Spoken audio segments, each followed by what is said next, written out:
friends, it's Sherry Ricard with the Real Girl Talk podcast. I'm an author, speaker, business leader, and adversity recovery expert.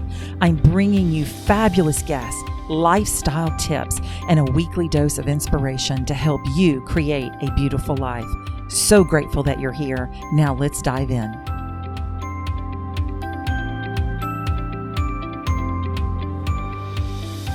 The loss of a loved one is a nearly universal emotional crisis.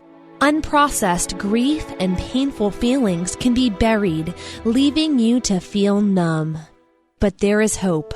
Certified grief counselor, RN, and author Sherry Ricard shares her story of how to cope in her first book, Wake Up Call, A Mother's Grief Journey, after the loss of her 17-year-old son. This book, along with Sherry's other books, are available on Amazon as well as on SherryRicard.com.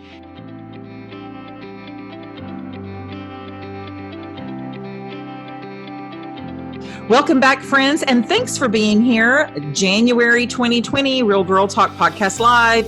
We are going to be hosting our second annual Create Your Life Women's Retreat and Vision Board Workshop. You do not want to miss it. It is going to be powerful, just like it was last year. Last year, it was a 2-hour event. Now it's going to be a 4.5-hour event. We're going to have vendors, amazing speakers, presenters, a full brunch with my favorite mimosas, photo ops, lots of giveaways. The date is coming soon. So make sure you go to SherryRicard.com, get on our mailing list because the seats are going to be limited and it's going to sell out. I promise you it's going to sell out. It did last year. Make sure you're also following on social media. Empowerment is Beauty. That's the best way to get on our mailing list. All right, so here we go.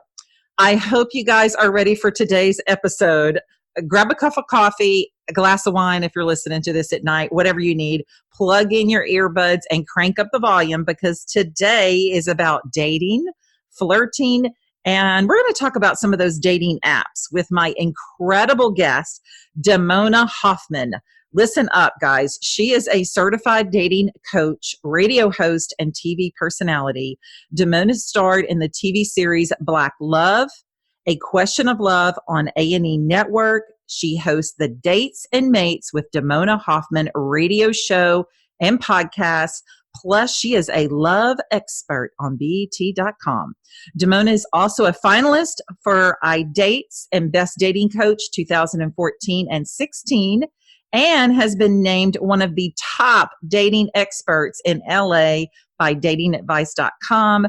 and hundreds of other media appearances, NBC, Fox, Animal Planet, Sirius XM, Women's Day Magazine, Essence Magazine, People's Magazine, and more. I am just so privileged right now. Welcome to the show, Damona. Thank you for having me. Wow. Okay, so you're the expert.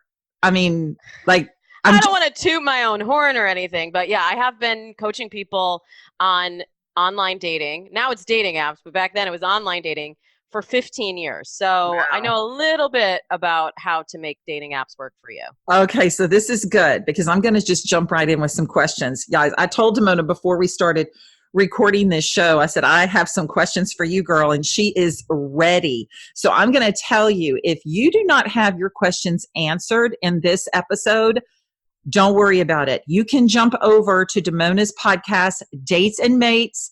Plug that in, subscribe right now into your library because I guarantee you she's answering it there. Or I'm telling you, if you have a question for her, you can drop it down in the comments on our social media.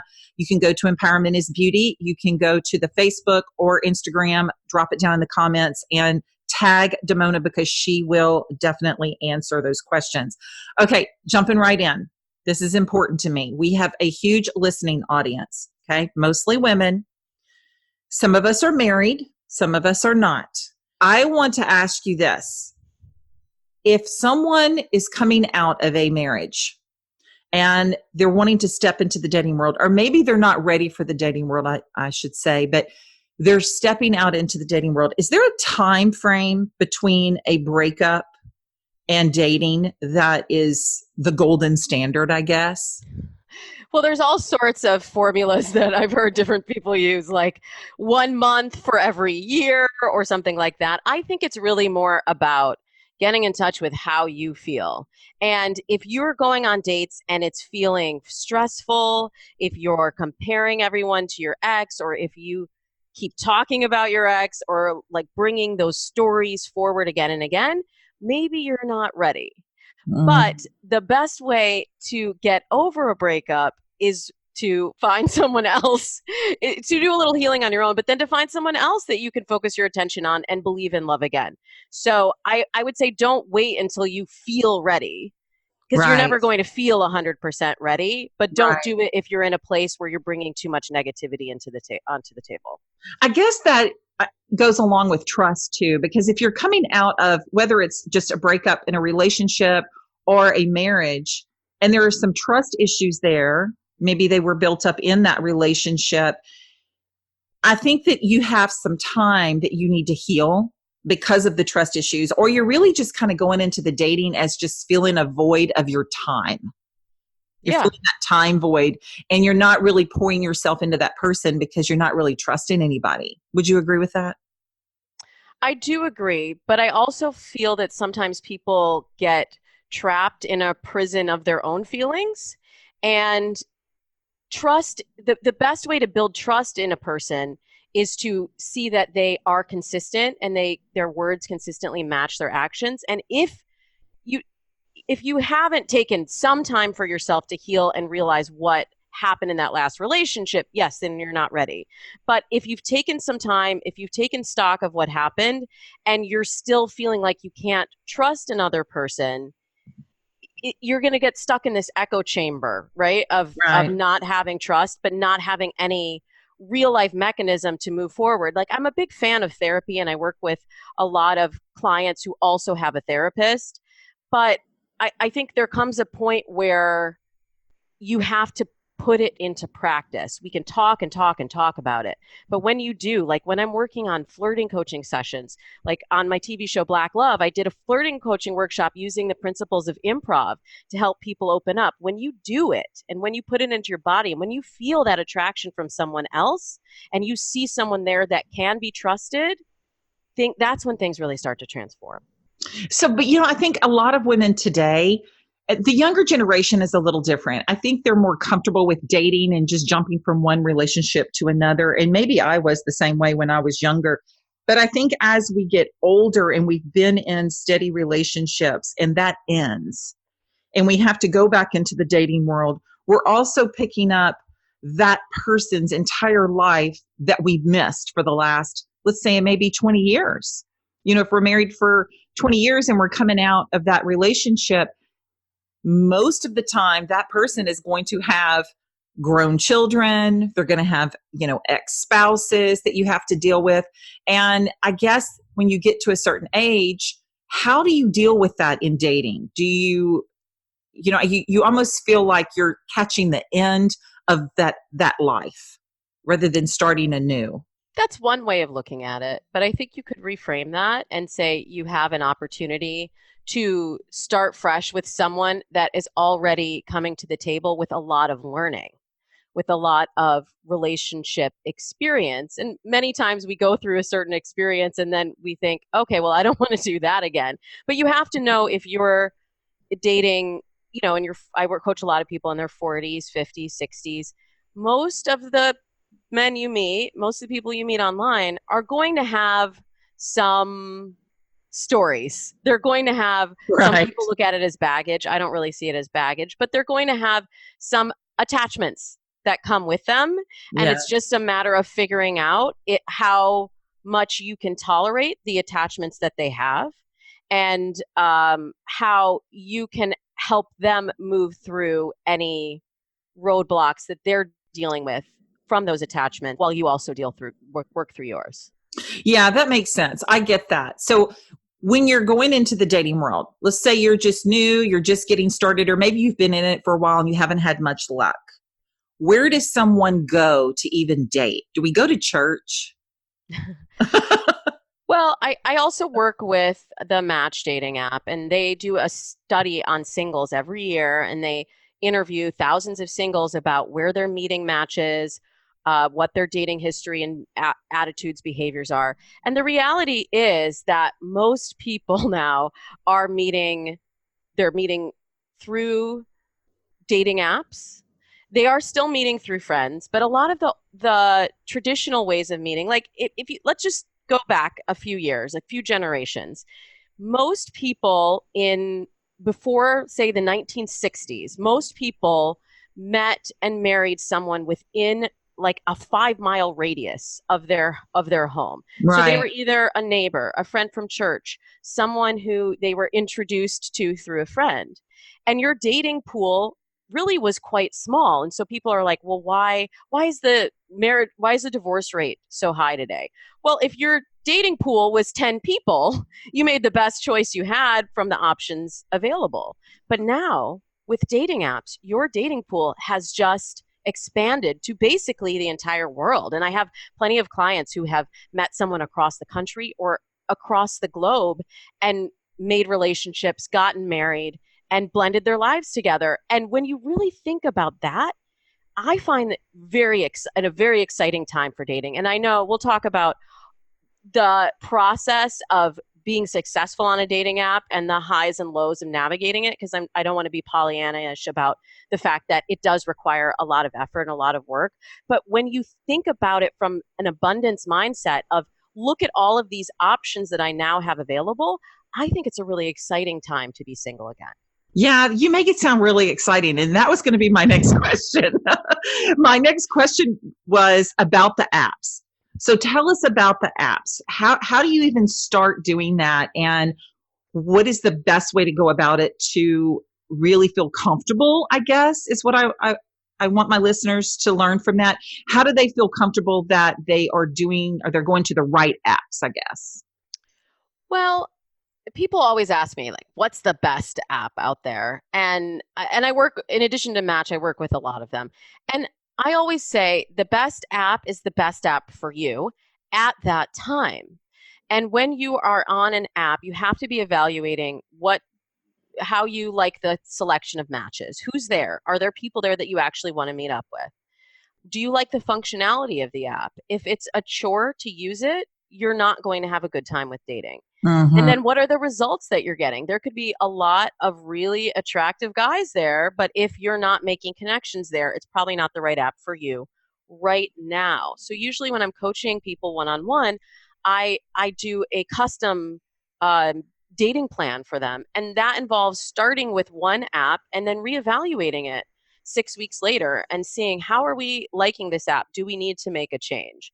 But there are a lot of tips and tools and tricks that I can teach your listeners about how to be successful and how to use the app effectively. Because if we just remember, the app is just a tool. People like to say, oh, dating is so hard today because dating apps are so challenging. It's not the dating app. The dating app is just the tool. Like if you are trying to put a picture on the wall and you have a saw and you're trying to hammer a nail into the wall with a saw, it's going to feel really hard.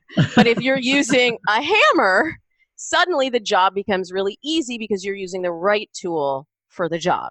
That makes sense. Dating apps in that way. So right? tell us some of these tips. So what are some of the tips to make it so it's successful for us? Okay, so the base information you need to know is that your profile pictures are everything. Unfortunately, not everyone likes to read anymore. And this is not the fault of dating apps. This is really the fault in social media and the way that we've changed our modes of communication. So you can blame texting, you can blame emojis. It's not the fault of the dating apps. But it gives us an opportunity. And I've actually been saying this for 15 years since I started coaching with dating sites. I've always said, let your pictures tell your story. So ladies need to get their pens and papers ready because I'm going to give you the exact formula that I use for choosing the right photos. Wait, get ready. Wait, we got to give them time. Get your pens out and your paper. Sit down, crank up the volume like I told you. All right, get ready. Here we go. All right, you have to keep the 3 C's in mind when you're creating a profile and choosing pictures. The first C is for color. think for a moment of the way that you use dating apps. So whether you're on a swipe app like a Tinder and it's picture after picture after picture, or you're on a site like a Match. I mean, Match is also a dating app now, but on the site you see rows and rows of pictures. In both instances, that primary picture is everything. And as someone is scrolling through a lot of photos, your goal is to get them to stop, pay attention to who you are and what you have to say, and then take the initiative to write to you.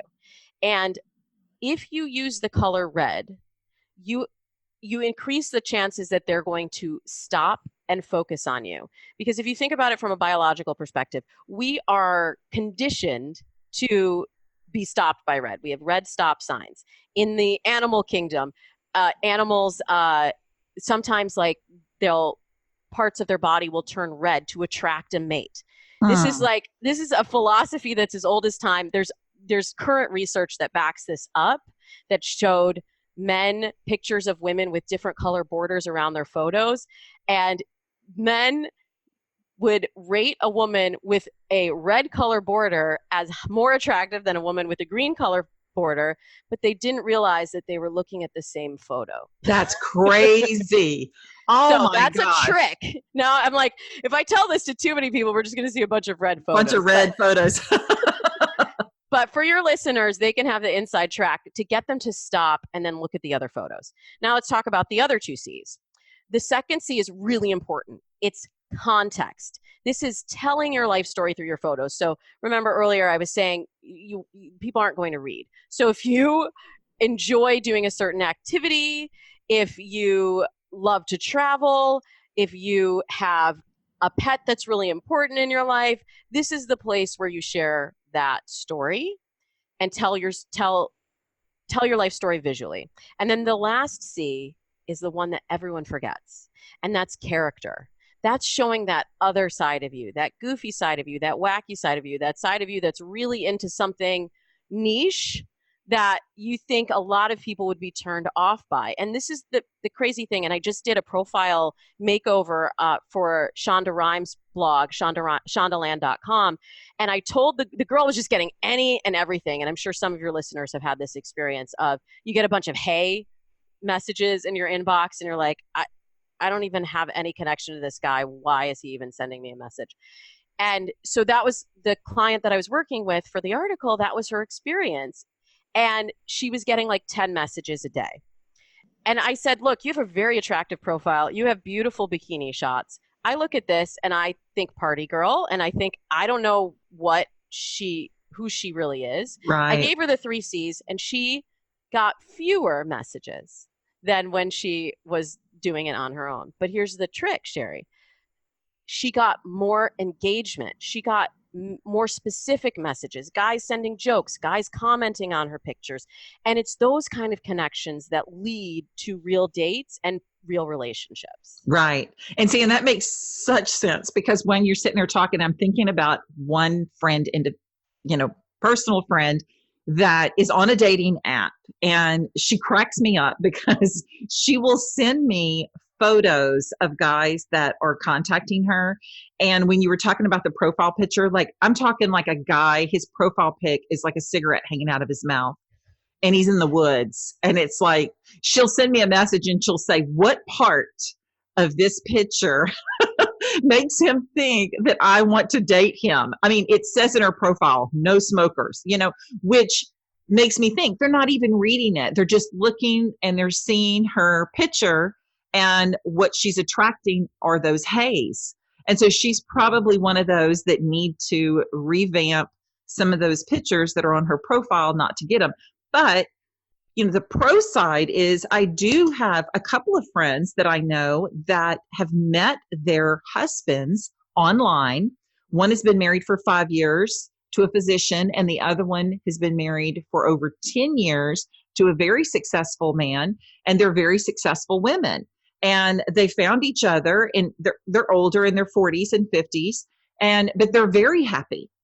And they met online, which I think is super cool. So, I guess it just really depends if you're doing the right things and you're on that app. Like you said, maybe you're going from one to the other and just seeing what is best for you. I think the whole dating aspect. So maybe you find somebody that you're connecting with through an app and you go on a date with this person and it's just not the same in person. Do you hear that a lot? Like, okay, you don't look anything like your picture. Oh, absolutely. I hear that. But I'll address that. But I want to back up just a second and one really important strategy thing, because I think, like your friends, there are a lot of success stories. The reason I got into this business was I met my husband on a dating site 16 years ago. We've been happily married for 12 years. We have two beautiful kids. I, I don't think I could have found him in the bar or at Temple or Right. he's an introvert. The only way I was going to meet this guy is if he had time to craft a specific message to me. But that being said, I have always encouraged women to send outgoing messages. So you can't get caught up in the guy with a cigarette hanging out of his mouth and worry about the messages that are incoming. And I actually talked about this on a recent episode of Dates and Mates. I had a male dating coach for women named Mike Goldstein. And that episode was called Easy Dating and How Men Fall in Love. And what he said was, you've got to think like a man when you are creating your profile. Think about how they are using the app. Men send volume. So he didn't read that she doesn't want a smoker. He just sent message after message after message without filtering and waited to see what came back before he engaged. Women do it the other way around traditionally. They will not send a lot of outgoing messages and think that it's about chivalry and they want the man to take the initiative, but you forget that you're dealing with a digital device. It's a computer. It's not a person. Right. Chivalry doesn't start there. And so in a minute, I'll get to chivalry and chemistry and all that starting on the date. But if you really think about it from how men date, if you can borrow a page from their book and be proactive about sending outgoing messages or swiping right more than you swipe left, and then do the filter after you get engagement, it will be far less frustrating. Okay. That makes sense. It's a big game changer. And I can't wait to hear how the ladies that listen apply this and how it changes things for them. So the 3 C's and sending outgoing messages, big game changers. But then when you get to the date, look, 90% of first dates are probably not going to turn into second dates. And that's okay. You get practice in flirting and you get to hear somebody else's story. You get to probably also get a free drink. And it doesn't have to be a chore and it doesn't have to be frustrating, but you can't put too much emphasis onto each individual first date. And this is another reason why I recommend keeping that first date really short. If you're moving from a dating app to the real world, that first date is almost like, it's like a preliminary audition. An hour, 90 minutes tops is all you need to see if this person has potential for you to invest in them further. That's true. That's true. So where do you suggest if the gentleman is asking you out to dinner, would dinner's appropriate because an hour and a half, or do you say, no, let's just meet for coffee and for the first date? I'm not a huge fan of dinner on the first date. I think it's a huge commitment. It's a monetary commitment for him. And I just never like guys feeling like you owe them something because they bought you a steak. Right. And then there's the whole question of, now a lot of people are going Dutch and splitting the dates. It's very confusing. But you have to figure out what your comfort level is with that. But for me, I just find a dinner date does not create the most amount of chemistry. Even if you just think about, so in talking about flirting and building chemistry, most dinner dates happen sitting across a big table from one another. Mm-hmm. If you wanted to reach out and touch his hand or snuggle and you were feeling the vibe, you couldn't even do it because there's a big table in the middle of you. Right. So if you go for drinks or for coffee, perhaps you can sit kitty corner to one another or catty corner, however. Right.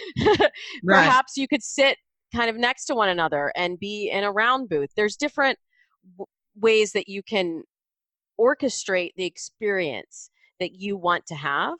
But the most important thing that I want to tell women is that they are always in control. You are always in control of the first date, especially. You don't have to just do what he wants you to do. If it's not something that makes you feel comfortable or that you think is not setting the date up for success, feel free to suggest something else. Now, I know there's a lot of ladies that are like, I don't want to do any of that. I want him to do all of it. Fine, if you want to do that, but just know then you're going to be along for the ride of the experience that he's creating for you. Right. So what would you suggest? If he's suggesting dinner, would you suggest lunch? I would suggest either a drink, not drinks, a drink, coffee, going out for ice cream, going for a hike in a well-traveled place, going for a walk on the beach, doing something that is an activity date that also gives you input. Like also thinking about a dinner date. Most people are sort of insular. You're there with your person, with your party, and you're just focused on the table. And that can be a lot of pressure if you're on a first date with someone. Mm-hmm. If you run out of topics, you still have another course to go and you're stuck at that table.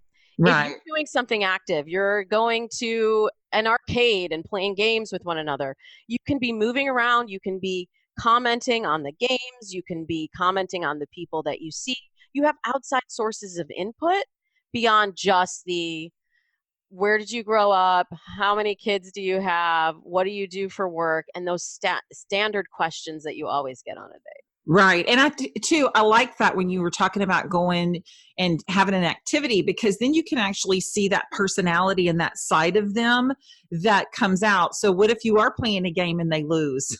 How do they act? Do they have anger issues? That's what I would be thinking. I would be sitting there. Of course, I have been out of the dating world for 21 years. So I would know the first thing about going on a date anymore. But I would think that you would want to be around that person and really interact with them in that environment where you can see different sides of their personality and their story, right? And if you see that they do have anger issues, then you have to take that signal and run.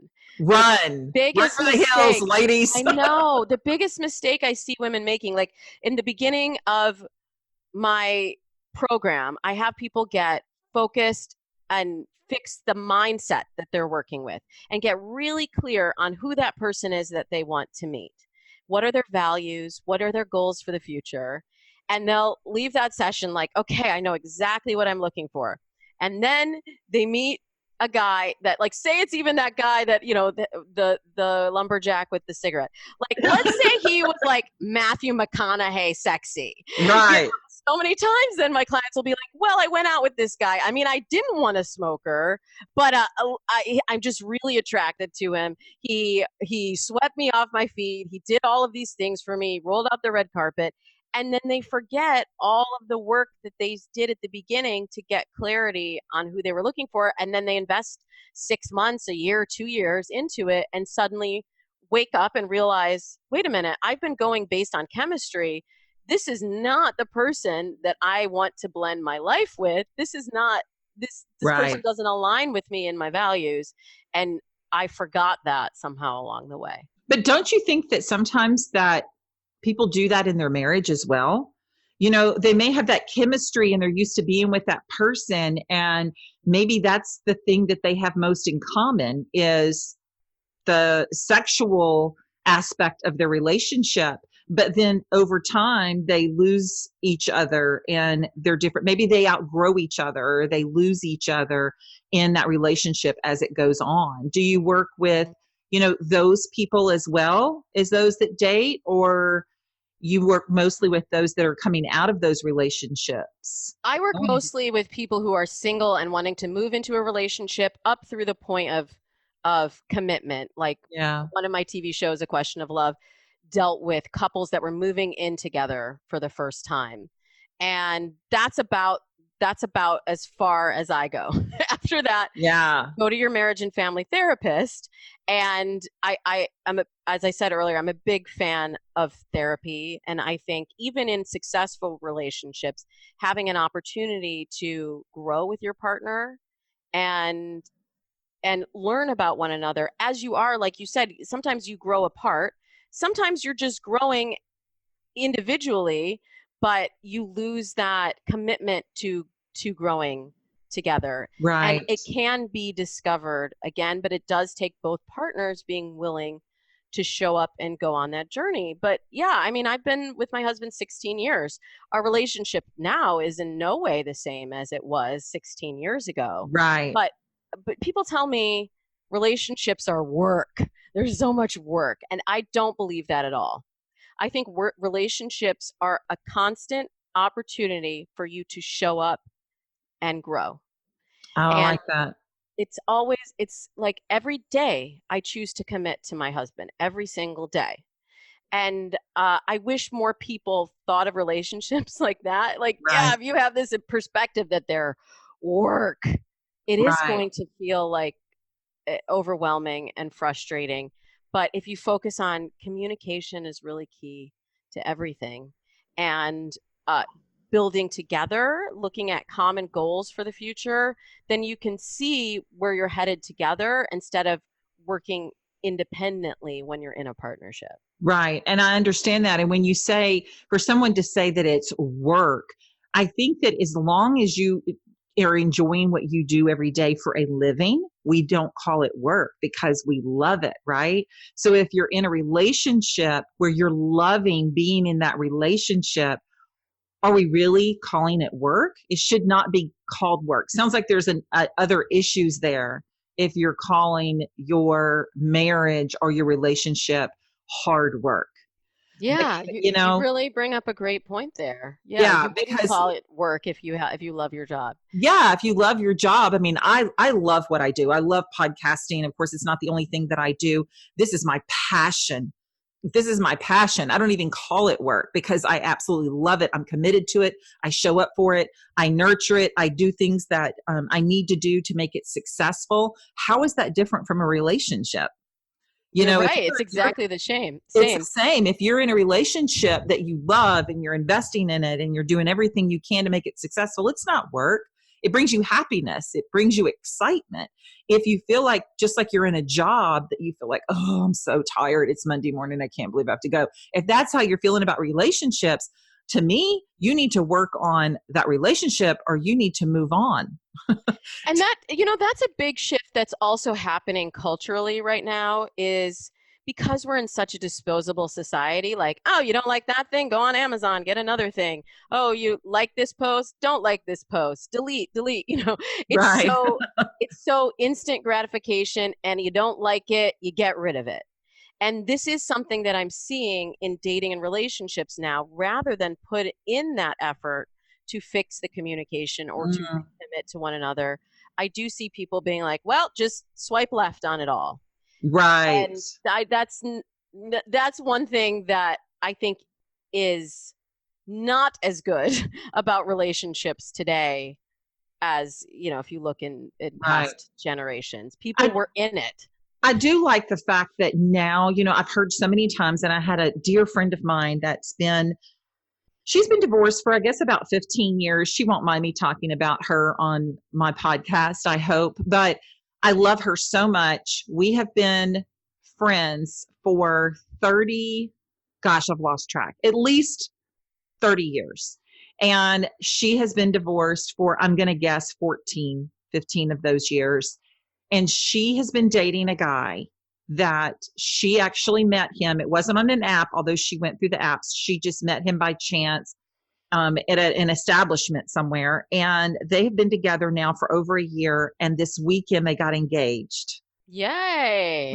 And she's in her late 50s. She has grown children. One's going to get married, one's about to have a baby. And she's so excited. I've never seen her more happy. And to me, it's just so inspiring, I think, to other women that it really doesn't matter. I mean, she was in a very long marriage, and then it's been very long since the divorce, and she's been going through the dating, but yet she's found someone and they're engaged to be Yes. married. And I have not seen this smile on her face in years and years and years. And I'm so excited for her. But I think that's what the dating apps are doing more for women now, because how many times do you hear of, oh my gosh, they're devastated because they're going through a divorce. And and one of their complaints in the divorce is, I'll never find anyone.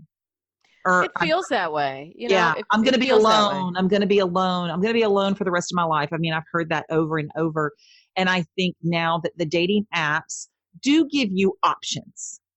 Well, Sherry, I'm not surprised that women feel that way because 20 years ago, even, that was the case. If you had been married for many years, your social circle was set, your career was set, your kids are grown, and you got divorced, what options did you have? You're not going to go to the bar.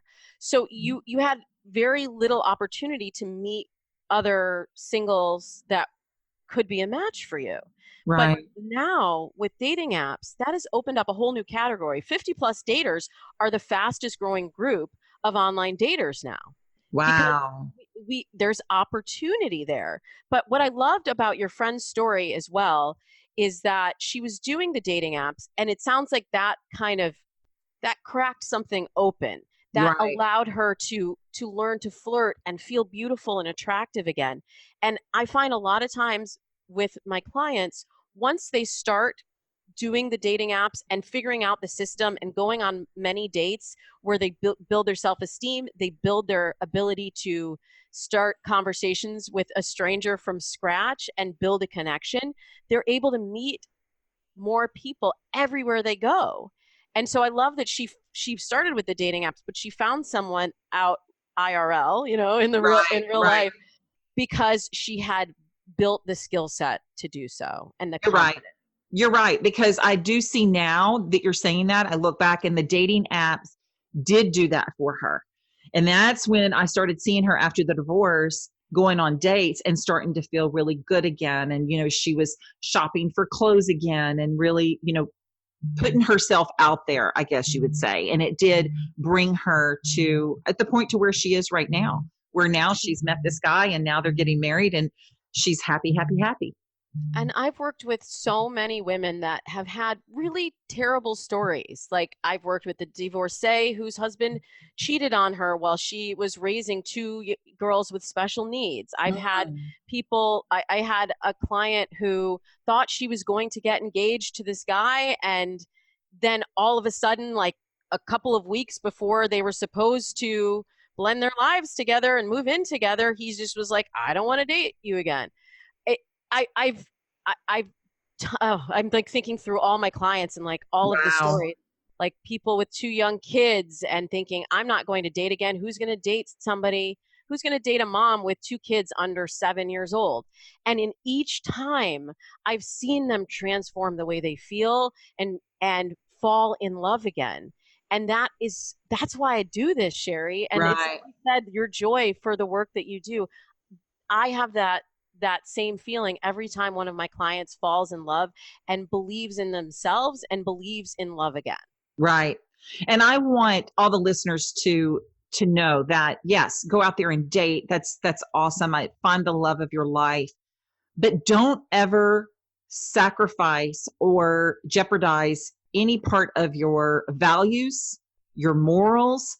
Those are first. I know people that have a very strong Christian faith and they won't date unless someone feels the same as they do. And then on the other hand, they think that they're never going to find anyone unless they lower their standards, I guess. And I tell her, this particular person, don't you dare lower your standards. You know exactly what you want from a mate. And she portrays that. So I think it's real important too that you have to be the person that you want to attract. If Yes. you want to attract somebody that's, smoking hot, gorgeous dude over here and he's successful, but yet you're walking around with your hair up and, matted and your pajamas every day and you're not going to work, I don't really think that you're going to attract what you're not portraying. Yeah. Yeah. One of my one of my mentors talks about the level of vibration that you're putting out. Like he'll ask a woman, how do you feel about your your looks. Well, I feel like a 3. I feel like, how do you feel about your career? Oh, it's a 4. What are you trying to attract? Like, honey, I want a 10. And it's like, well, if you're not vibrating at a 10, and that's a 10 for you. Like, don't compare yourself to what you see in social media or in magazines. That's not a 10.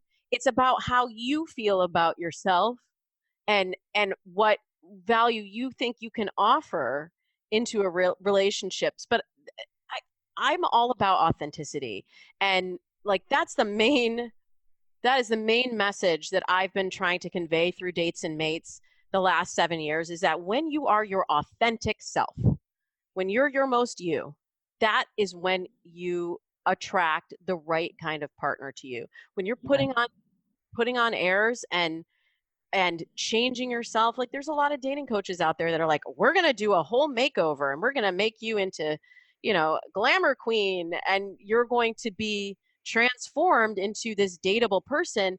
To me, that sends the wrong message. That's saying you're not enough and you've got to put this blowout and this lipstick and this dress on to be lovable.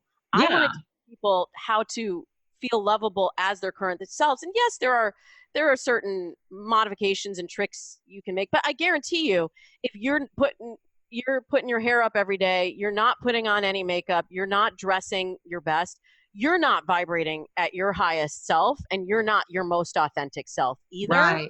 Right. So it is a process of mindset and getting yourself to that highest level of vibration. But like you said, not compromising.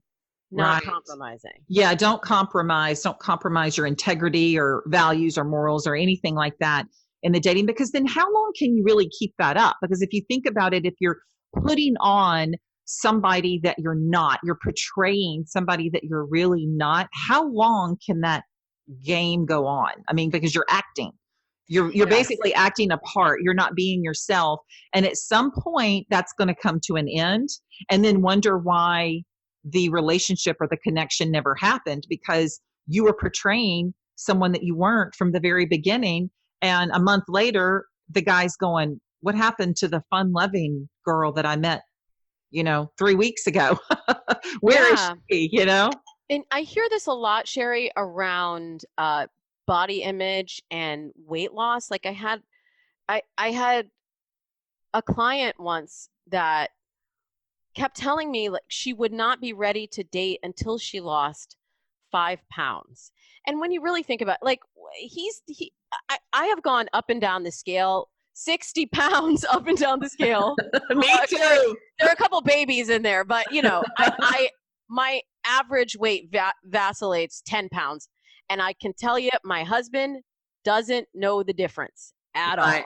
Right. At all. Because he loves the real me and the inside me. And even though I might be feeling like, well, I want to lose 10 pounds, like, don't do it for dating. Don't wait to be that perfect version of yourself, because even if you get there and you fall in love with someone at that size, then you're going to be feeling like you have to hold yourself to this unattainable level to maintain that weight in order to be lovable. Right. That's true. Just go in and be yourself, ladies, because if it's a true connection and chemistry and he loves you and you love him, that's just the way it's going to be, regardless of whether you're 10 or 15 pounds heavier or lighter, with makeup, without makeup. My husband tells me all the time, you're beautiful with or without makeup. Well, that's because he loves me. My husband actually hates makeup, and I do coach men as well. Most of the men that I work with prefer women with less makeup, like the whole Kardashian look. Not their thing. It's not sustainable, okay? I cannot stay this way all the time. It's like, I don't even have the desire to. I mean, who wants to get up every single day? I mean, if you're going to work and you have to put on your face and do your hair and all that, that's great. But sometimes on Saturday mornings, I mean, look, you wake up and you won't see a stitch of makeup on me until Monday or Tuesday. Because sometimes it's just I'm not vibing it. I just don't feel like it. And I shouldn't have to do that just to appease someone that's living in my house with me. I mean, that's just, I don't know. That's just my thought process. Yeah. That old, that old philosophy of like, get up early, get up before he does to get your makeup on and like, see, that would never happen.